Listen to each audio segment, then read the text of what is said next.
পুরো দেখ কি অবস্থা, দেখ রান্না করতেছি দুপুরবেলা, রান্না করতে দিল না। দিকে যা কি অবস্থা ঘুরেছে, দিকে যা দেখ কি অবস্থা ঘুরেছে। আমরা কি এই পদ্মবলের জিতিয়ে এই পরিণাম এই পালাম। রেখা বাচ্চার কোথায় গেছে, এখন এসে গেছে একটু বাচ্চাকে সব ঠিক গেছে। দিকে যা কি ঘুরেছে। আমরা ফোনটা দাও ফোনটা দাও। আমরা খাটে খাটে লেগে গেছি। আয় আয় দিকে যা, কি মা বেরে এই করে আয় দিকে যা। এইটা দিকে যা, এটা রেখা পাত্র বল, রেখা পাত্র এখন বাঁচাবে না, কখন কবে বাঁচাবে? মহিলাদের উপরেই তো এই অত্যাচার শুরুই গেছে। হ্যাঁ, মহিলাদের উপরে তো এই অত্যাচার শুরু হয়ে গেছে। সব ছিঁড়ে দেয় না, দশজন মিলে গেছে মধ্যে লেগে। শোন না আমাকে ইটেটে ছেলেবেলার মধ্যে মরেছে, আমাকে ইটেটে ছেলেবেলার মধ্যে মরেছে। আমার মাঝের ঘরে ঘরে দেখা কি অবস্থা, খাটে খাটে ঘুরে কি অবস্থা ঘুরে কি অবস্থা ঘুরতে গেছে ঘরে। এ মা কোথায় পাবো এই ক্ষতিপূরণ, কেনা দেবে?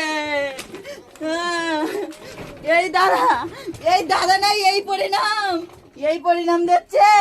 হ্যাঁ, আমরা গরিব লোক খটে খাই, আমরা বাইরে ভোট দিতে এসে আমাদের এই সর্বনাশ করে দিল।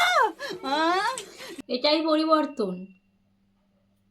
আচ্ছা, আমাদের পশ্চিমবঙ্গ বলো বা ইন্ডিয়াতে বলো, কে কোন পার্টি করবে, কার কোনটা পছন্দ সেটা সম্পূর্ণ তার ব্যাপার। ওই পার্টিটা করতো বলে ওকে মারবে, ওই পার্টিটা তোমাদের পার্টি সাপোর্ট করলেই তোমরা ভালো করবে, কি জন্য, কোন এতে? হ্যাঁ রে বাপ, যখন খেতে পায় না ওরা, যখন কোনো বাড়িতে ভাত চড়ে না, তখন তোরা গিয়ে দুমুঠো খেতে দিয়ে আসিস। শুয়োরের বাচ্চাগুলো লোকের বাড়িতে গিয়ে ভাঙচুর করছিস, এইসব মানে তোদের বাড়িতে ঢুকে দেখা গেলে তো গিয়ে বাড়িতে গিয়ে আলু ভাতে ভাত খেয়ে বেরিয়ে পড়িস এইসব গুন্ডামি করার জন্য। এইসব গুন্ডামিগুলো করার জন্যেই এইসবগুলো করছিস। মানে ধরে না তোদের এমনভাবে পেটাতে হয়, ওপরের যে কেন্দ্র সরকার আছে সেই আসল হারামি, আর সেই হারামির দলে যারা থাকবে তারা তো হারামিই হবে। একটা গরিব ঘরে ঢুকে তাদের ঘরের অ্যালবেস্টার ভাঙা, ওই বাচ্চা দুটোকে মারা, ওই সব মেয়েদের মারা, মানে কি জন্য? ওদের ইচ্ছা ওরা কোন পার্টি করবে।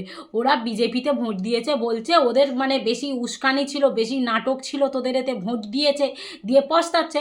কিন্তু ওরা যদি টিএমসিও করে থাকে, তোদের কিসের সমস্যা হচ্ছে? ওদের মন, ওদের মর্জি, ওরা কোথায় ভোট দেবে।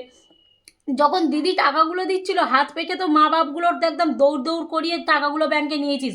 শালা যে কটা নাটক মারছিস না, যে কটা গেরুয়া পরে ঘুরে বেড়াচ্ছিস না, সব কটার ব্যাংক অ্যাকাউন্ট সার্চ করলে দেখা যাবে প্রত্যেক মাসে 1,500 একেবারে নগদা ঢুকেছে, আর সেগুলো নিয়ে ফুর্তি মারিয়েছো।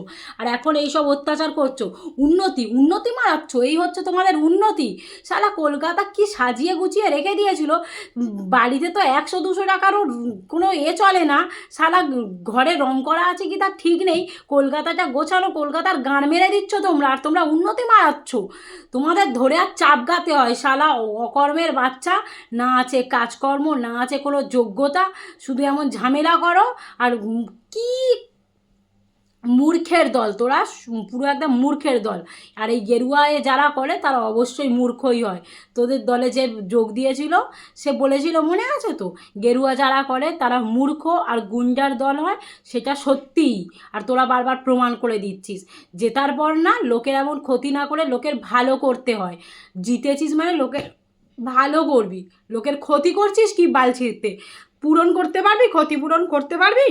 আর তোদের সরকার, এই মোদি সরকার আর অমিত শাহ যেই সব যে ক্ষতি করছে তোমাদের এই চামচাগুলো, সেই সব চামচাগুলোর বলো ক্ষতিপূরণটা করতে পারে কি না? বালছেরার সরকার করছে, যেই সরকার করার পর মানুষের কাঁদতে হচ্ছে, তেমন সরকার থাকার থেকে লাথি মেরে সেই সব সরকারকে বের করে দেওয়া উচিত। আমার কোনো ক্ষোভ নেই কোনো সরকারের প্রতি, যে যার বাল সরকার করে করুক গে, যার টিএমসি করার করবে, যার বামপন্থী করার করবে, যার বিজেপি করার করবে, যার যেখানে চুলকানি হবে সেখানটাই চুলকবে। কিন্তু কোনো সরকার গঠন হওয়ার পর প্রত্যেকটা মানুষের এমন করে হেনস্থা করতে কেন হবে? জনগণ কেন ভুগবে? তোমরা সরকারে উঠে তোমরা একেবারে লুটবে আর জনগণগুলো ভুগবে। নাটক মারছো তোমরা। এই যে কান্নাটা কাঁদছে কিসের জন্য কাঁদছে? তোদের হেতেই তো ভোট দিয়েছিল, ছাপ্পাটা তো তোদের হেতেই মেরেছিল। তারপরেও, আর যদি ছাপ্পাটা তোদের হেতে নাও মেরে থাকে তাতেও তোদের সমস্যা কোথায়? আমি যদি চাই আমি টিএমসিতে ভোট মারবো, আমি যদি চাই আমি বামে ভোট মারবো, সেটা আমার ব্যক্তিগত ব্যাপার, তোদের বাপেরও কোনো নেই যে বলে দিবি তোরা কোথায় ভোট দেবো, আর তোদের ভোট না দিলে তোরা এসে অত্যাচার করবি। বাড়ার ইন্ডিয়ায় না আছে একটা আইন শৃঙ্খলা, না আছে একটা কিছু। শালা চাওয়ালাকে যদি বসিয়ে দেওয়া হয় ওপরে তো এটাই হবে। এই জন্যই একটা শিক্ষিত মন্ত্রী চাই। শালা পুলিশের চাকরি করতে যাও এই পাস হতে হবে, শিক্ষক হতে যাও ওই পাস হতে হবে, যাই করতে যাও তাতে পাস হয়ে তারপর উঠতে হবে। আর প্রধানমন্ত্রীর পদে বসিয়ে দিতে গেলে শালা মূর্খ চাওয়ালাকেও ধরে বসিয়ে দেওয়া যায়, মুখ্যমন্ত্রী করতে গেলেও মূর্খদের ধরে বসিয়ে দেওয়া যায়। শালা বসিয়েছে একজনকে আর একজনকে পানি হাঁকিতে, কোনো জ্ঞান নেই, কোনো পলিটিশিয়ানের কোনো কিছু এতটুকু নেই, মানে যা ইচ্ছে তাই হচ্ছে দেশটাতে, না ছেলেবেলা হচ্ছে।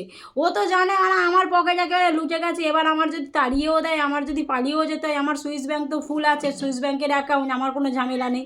নিচেরগুলোর লড়ি একদম মেরিয়া ইন্ডিয়াটা শেষ করে দিয়ে একদম বিহার বানিয়ে দিয়ে পাকিস্তান বাংলাদেশ বানিয়ে দিয়ে চলে যাবে আর কি। আর গণ্ড মূর্খগুলো সেই লড়তেই ব্যস্ত আছে। আমরা হিন্দু হিন্দু মানুষ হতে শেখ, আগে মানুষ হ, তারপর হিন্দুত্ব দেখাবি। তোদের রাম এইসব শেখায়নি, বুঝেছিস? রামের ভক্ত বলিস না, রামের নীতিতে চলতেও শেখ। শুধু রাম ভক্ত করলে হয় না, রামের যে নীতি ছিল সেই নীতিগুলো মেনে চলতে শেখ, তারপর তো আসল রামের ভক্ত হবি। তোরা তো কাজ করছিস রাবণের সাথেও তো তুলনা হয় না, সেও গুণীজ্ঞানী মানুষ ছিল। তোদের কার সাথে তুলনা করা হয় বলতো? শুয়োরের সাথে তুলনা করলে তোদের মানা যায়, গাধাকে বললেও না তোদের সাথে তুলনা করলে গাধার অপমান করা হয়, বুঝেছিস? ছ্যাঁচড়া প্রকৃতির মানুষ, লোকের জ্বালিয়ে মারছে। শালা কি একটা জল জিতেছে বিজেপি, তাতে ওদের গাঁড় ফেটে যাচ্ছে, ওরা একেবারে প্রধানমন্ত্রী হয়ে গেছে। তোদের বাড়িতে গিয়ে দেখ, সেই ডাল ভাত খেতেই হবে বাড়িতে গিয়ে, বুঝেছিস?